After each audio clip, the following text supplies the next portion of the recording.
All right, I am back with the league recap. Unfortunately, we went two wins and three losses.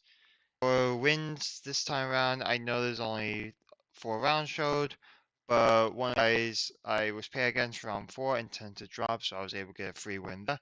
Fortunately, that means my only win I got this league was from the red aggro list, which had some questionable builds. It was more of a mono red burn being poured over from maybe like modern, and where burn typically is more creature based, this was more spell based, and we were able to stabilize. That matchup was pretty straightforward. I don't think there's anything more I can add to that. Round round two was against blue, white, and soul. We just turned to slow both games. It was really close to actually getting there, but 14 damage on turn 4 is a lot. Not many decks, even with interaction, is to deal with that, and especially when we have Portable Hole, Change of Rocks, Trauma Mission. We were trying to fight these faster matchups, which I had a feeling was going on. I had no anti-combo cards in my main. I had them all inside, where Deafening Silence was inside. I had one of the Red was inside. If I was going up against a combo deck, I was going to lose game 1, but hinge on winning game 2 with this post-board strategy, which was the plan, and it probably would have worked. It's just not much you can do in this state. Round 3 was the grind against blue-white control. That was a 2-hour match. That first game, we were really close to stabilizing, but weren't able to get there. And then game 2 I don't know if that was 2 games or 1 game. Like I genuinely no, that was 3 games. So we did the first game. The second game we turned on the aggro, and they really were able to answer it.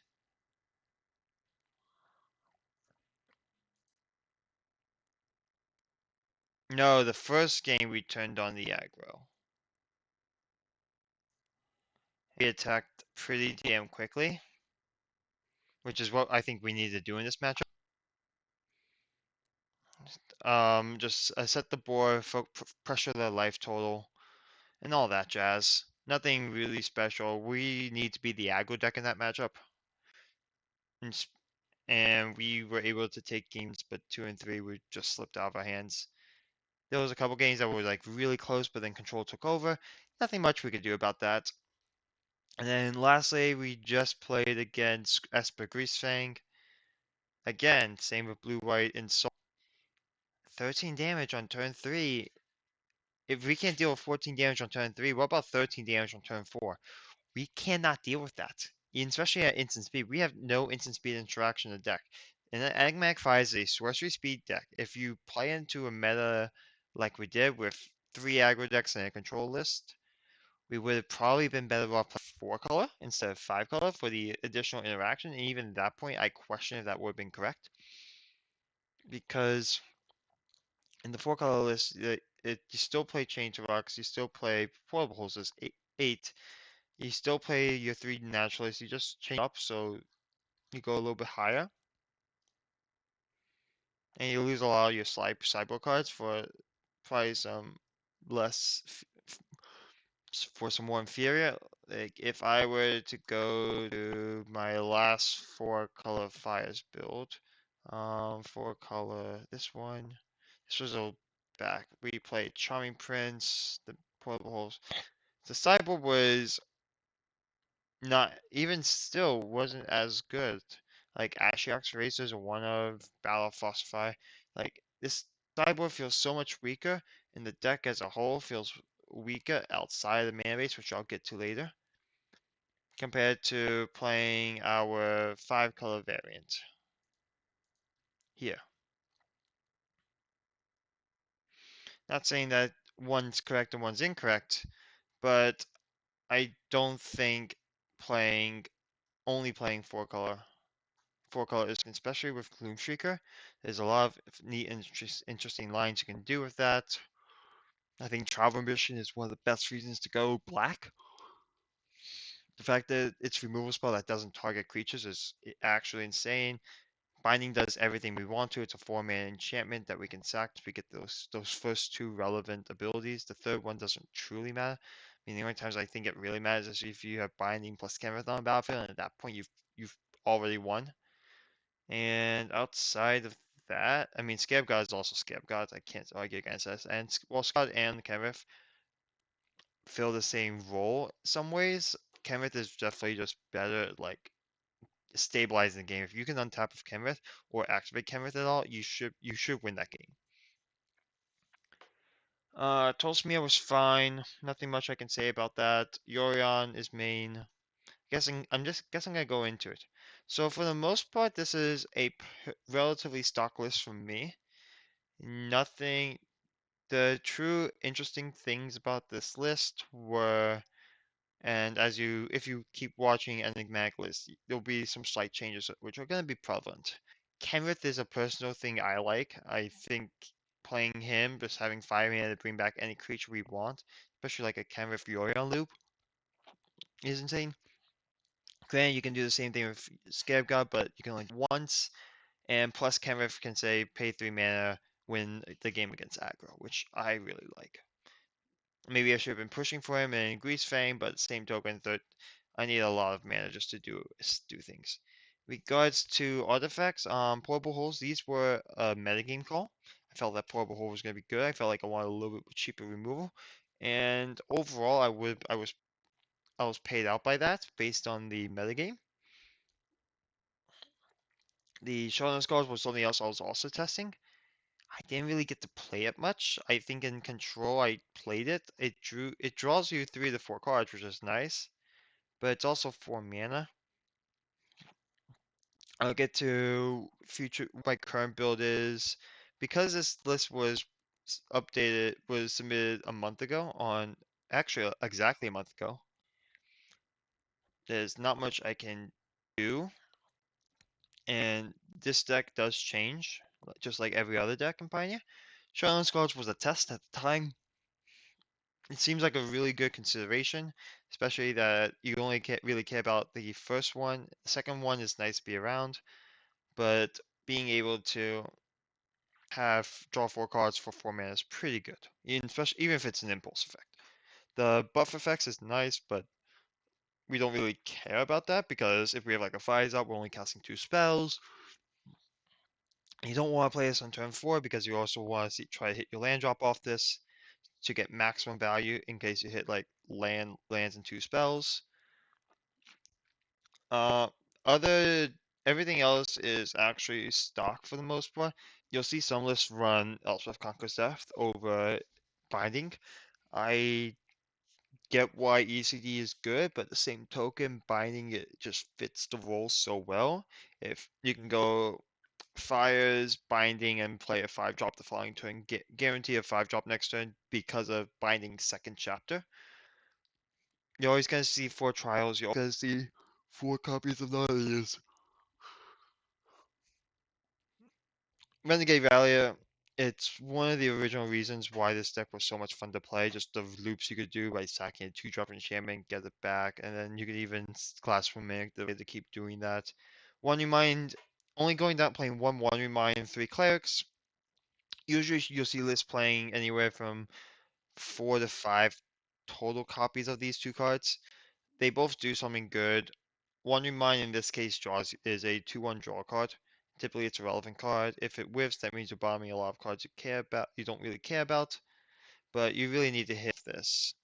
And then Cleric is tutor. The only issue is you have to be careful of how you tutor because if you have 3 lands in your Cleric, then you put a non-land on top and you're not drawing your 4th land,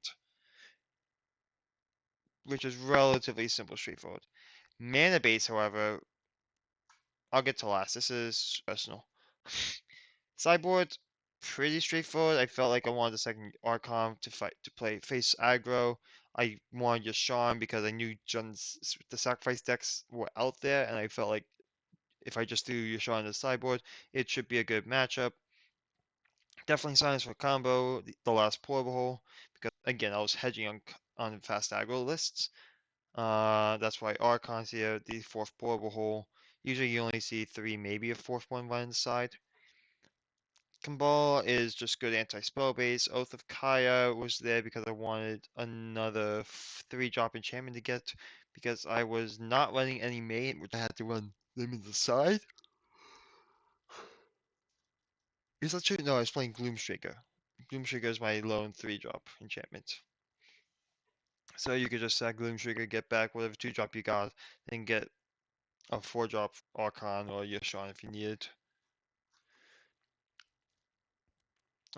Sin Collector I think is really good, especially in a control-based meta because it just thought seizes them in a way. I could see playing more. I just don't see. I could see playing one more. I don't like going up to like 4 copies, as I've seen someone mention in the Enigmatic Incarnation Discord. I just don't think you have the slot enough slots for that, especially when I was playing. When I was playing against Control. I brought in Sin Collector, Othakaya, Mystical Dispute, Cabal. Kodos and Archon. I think it was a lot.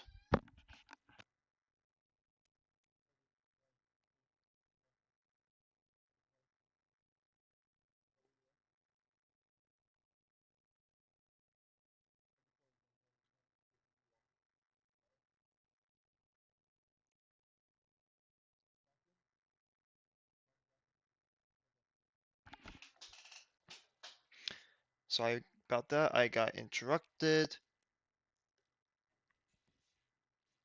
So yeah, the control matchup is rough. Like it was even represented. It was one of the matchups I was actually most wanting to watch. I think I want to go back and watch it. I probably could have played it a little bit better, but I'm not entirely sure.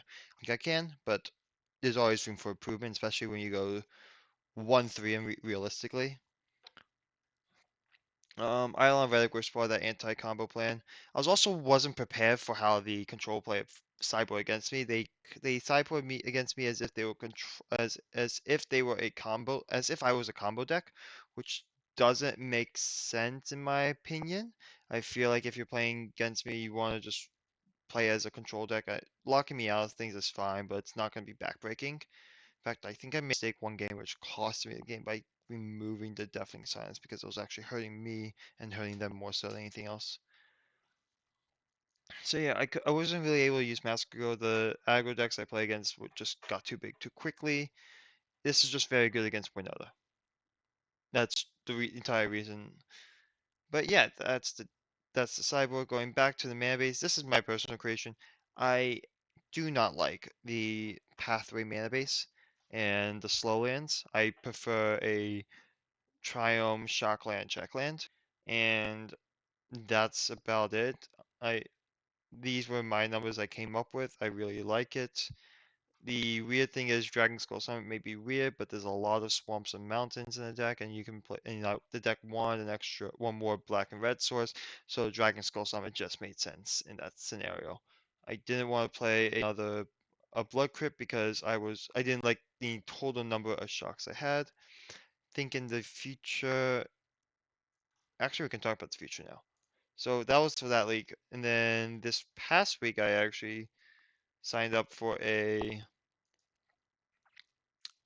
the Team Series event where I chose to submit this Enigmatic Fighters list. Now it's relatively the same. Mana base, you can see it's the exact same. I just poured it over because I love it so much. You can also typically tell if it's my mana base, right, for the time being, if it has a Dragon Skull Summit and a Shattered Sanctum. Those are typically the two telling things if you're using if I'm using this mana base. Shattered Sanctum's weird. I wanted another black-white source that wasn't Gotha Shrine because it was again too many shocks. Isolate Chapel, there weren't enough planes in the deck because a lot of them were checks or just not what I was looking for, and the numbers just didn't work. So one Shadow Sanctum was fine. Here I am hedging a lot more against control and I went a lot more generic. I'm still playing the Archon of Sunsgrace and I moved it to the main along with Eidolon of Redirect. And I'm playing more of a toolbox. I went down a Moonblessed Cleric for all of this. Felt like it wasn't as important. I'm keeping relatively this. I did go into Deafening Silence into the main. Maybe there's a argument for me to play Rest in Peace in the main instead, although I did submit that into the sideboard, so the definitely signs the Rest in Peace probably could have been in the opposite spots, but not much can do there. Otherwise, same numbers. Mihawk Massacre is good for like creature-based board wipe decks. It also stops the Jund Sacrifice decks or the Red-Black Sacrifice decks, which I felt like was going to be somewhat prevalent. And I'm very happy I chose to play it. Cards I'm choosing to test out here is I wanted to test out Fable the Mirror Breaker. So about a week and a half ago, you had the set championship as of the day of this recording. No, not the Innistrad, the Dynasty set championship, and Fable Mirror Breaker was a really noble card. I watched Saffron's Olive's VOD of the stream. It seemed like a good card. I want to test it. If I end up running it, I could see playing multiple copies of this, probably at maximum two, maybe three, as it just copies anything and all of our stuff has good ETB effects. Binding's the same, side mana base is the same. Outside the adjustments I made here, it's the same. Yeah, I cut the portable holes. Instead I'm trying much of the otherworldly light as a little bit more reach, I think. I'm curious on how this works out. And I guess as I said, rest in peace. Kambal is the same. I went down a dispute. I'm still playing the Sin Collector. I'm still playing Yashar and the Masker Go and Yorian still a companion. But I do want to go over what my control tech is this time around. I hedged a lot against control this time around, so I'm deciding to go back to a package that was played a while back. It's Fierce Empath. Fierce Empath, what it does is basically when it enters battlefield, you search for six drop or higher. And we have some 7 drops and 8 drops that we really like playing. First one is Colossal Sky Turtle. It's a finisher on its own, but being a 6/5 Ward 2 flyer. But we can also return another card from our graveyard to our hand, so anything that may have been countered, such as like an enigmatic, or we can bounce a creature. It's just very flexible and you can't really counter it. Then you have this Elder Deep Fiend. You tap the line of this is you in the upkeep you tap their stuff, so then they can't do anything for that turn. You tap their land, so they can't do anything. Then you untap and try to resolve what you want. It's just a swing, and it's a casting, so it cannot counter. And lastly, Distended Mindbender. I've had success with it past, being able to take 2 spells for free, guaranteed, and then having a 5/5 body. It's just solid. There's not much to say about it. So yeah, I've had success with Distended Mindbender via Empath before, but this time I'm gonna try out Colossal Sky Turtle and Elder Defiant and go from there. That's gonna be my primary anti-control tech. See how that goes. I want to try out March over Portable Hole. There's a debate. You can run one or the other. Again, Sin Collector, you can run probably one more safely if you want to. But I honestly, at this point, ran out of sideboard slots for everything I wanted to fight against. Massacre Go was also there for Winota or any other generic aggro deck, even 5-color humans, which just did well this past weekend. So yeah, that's this list here. I'm curious on how it goes out. My first match is going to be against Red Black Sacrifice. So hopefully I can do well. I feel like my deck is pretty well positioned to fight it, as I have multiple answers in a deck that can tutor things. The Deafening Signs was probably, and if you ever want to join either the Discord to Enigmatic Incarnation, I will go ahead and post a invite link in the description of this video. If you want to reach out to me, the easiest way to reach out to me is over Discord or on Reddit. I am u/sir_epic48, I believe. Same spelling as, yeah, same spelling style as it is, capital SIR_ all caps epic and then 48. Go ahead, reach out to me there. I can be more happy answer any questions. But again, easiest way to ask me questions about Enigmatic is going to be on Discord. I do have a Twitter. I don't use it, but I do pay attention to what's going on in the world of Pioneer. So thanks so much for going through this league with me. I know that you guys were more in the spectator seats, but just happy to get some games recorded with Enigmatic. I think it's such a high ceiling level deck that you can be playing. And yeah, deck's a lot of fun. I would always recommend it. Not as a first deck though into Pioneer. You gotta know what you're playing against. And you'll see with other enigmatic lists, as I may not have said, they will vary from lists simply because you have to ask yourself what is your local meta and what do you need to fight against. Once you're there, you're able to make your own decisions. And yeah, until next time.